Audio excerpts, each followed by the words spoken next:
We're live. I have Pastor Howie Mulder as our special guest here on the post show. Pastor Howie, how are you? Fine, thank you. I Did you really enjoy the appreciate message? you having me here. Well, Yes. hey, Yeah. it's our honor to have you here. Oh, wow. I just can't wait for your astute wisdom to flow here Oh, today. boy, here we go. Because I know that you're going to really shed some insight on, your perspective of the message. I think when I kind of reflect on it, they said some very interesting things. I think one of the most powerful ones that Pastor Brian brought up was the quote by Charles Spurgeon that talked about discernment is not between right and wrong, but between right and almost right. That's right. And I think that's one of the greatest tools the enemy uses. He combines half-truths with his lies. I mean, he's the father of lies. Mm-hmm. Just wonder what your thoughts might be on that. Well, we're during the season of election, and the politicians come up, and I won't say that he's right or she's right or they're right and they're wrong. It's just a matter of what he said today. Yeah. Choosing what is right or what is almost right. And that's kind of hard sometimes. But see, that's where the wisdom of God comes from, because wisdom protects knowledge from abuse. So if you have the knowledge of understanding right from wrong, seek God for the wisdom to direct you in which way to go. I'm to the point now, and I know we're not in America, but I don't even want to watch the commercials anymore. It's getting to be a little much for Right. sure. And I think what's interesting is stay out of the politics and the views of the individuals. Right. But when you look at what's really transpiring, there's a spiritual war going on right there. It's right there front and center for us to see, but we don't necessarily see the spiritual battle. We see it as a battle of personalities and viewpoints, and really it's good versus evil. Yeah. And we have to understand that not all of them are good and not all of them are evil, but there is a spirit behind that. And I think what we have to kind of be able to discern is which ones are most likely to reflect the viewpoint of Jesus as far as, who I would support. And I take out the parties, take out the personalities, take out the people, but understand that there is a very serious battle going on in the spirit realm. And I don't think we're discerning that as a church necessarily so well. That's the whole thing. We formulated an opinion before we go in and hear all the facts. Yeah. There was a point in law. Oh, and I don't know why I said this, because I don't even know if I can remember it. But 40-some years ago now, when I joined the police department, there was a thing called guilty mind or mens rea, and you had to have a set of facts and circumstances that would cause a normally cautious and prudent person to come to a decision. Mm-hmm. I haven't said that since I did the test years ago, but that's what it is. You got to have RNPG, reasonable and probable grounds, but then we let the issues get crowded by personal feelings and stuff like that, and then we end up failing. And that's so true. What's kind of interesting to put that back in that perspective, people look at, this person said this and this makes them right, or this person said that. But the thing about evil and the thing about the spiritual battle is it's going to present itself. Satan presents himself as light. Mm-hmm. So if we don't understand his characters and if we don't understand his track record, but more importantly, if we don't understand the person's background and track record, we might get duped, right. by the falseness of appearing as light. And I think, when you put all this in perspective of what we heard today, we're they're basically preparing us for spiritual warfare. And sometimes we get scared by that terminology, I think, as Christians. But the reality of it is we're not fighting to win. We've already won. It's already been won for us. That's right. And I think we get intimidated, which is what, that spirit of witchcraft does. It's about intimidating, but it doesn't want to just intimidate. It's going to manipulate us, and it's going to domineer us. And it really wants to basically control and run our lives if we allow it, right? because the weapons of our warfare, they're not carnal, No. but they're mighty through God to the pulling down of strongholds. You see, we always look to somebody else or something else to do our bidding and stuff. But the Bible told Jehoshaphat, when God sent the word into the kingdom, he said, look, what should we do? I don't have the might, I don't have the power to fight in this war.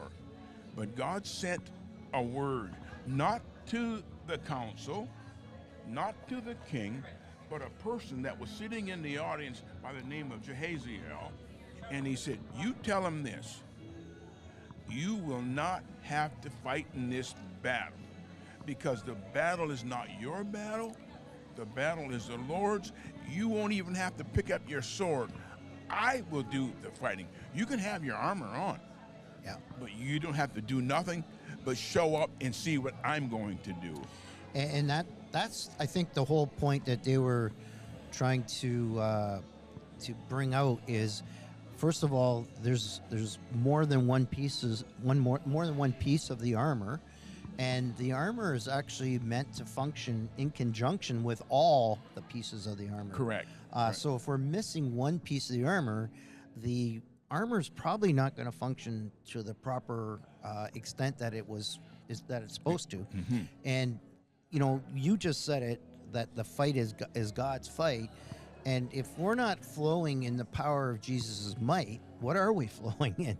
Because, I think that's one of the greatest tricks of evil, is to get us to rely on our own abilities and our carnal nature rather than our supernatural nature. Right. And if you could just imagine the spirit world around our natural world, and because we cannot see it, we don't think it's there.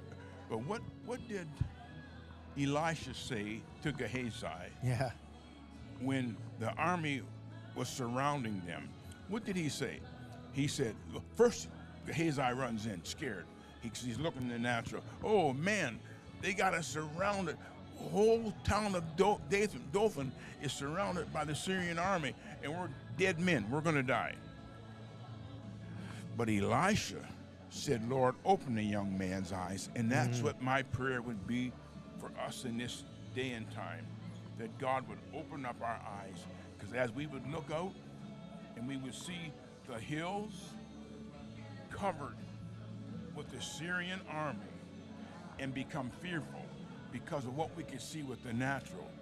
But once God opened his eyes and he saw not only was the town surrounded by the Syrian army, but the hills and the mountains were surrounded with the angels of God. Mm-hmm. So, and they were surrounding everything. So here's my takeaway from this.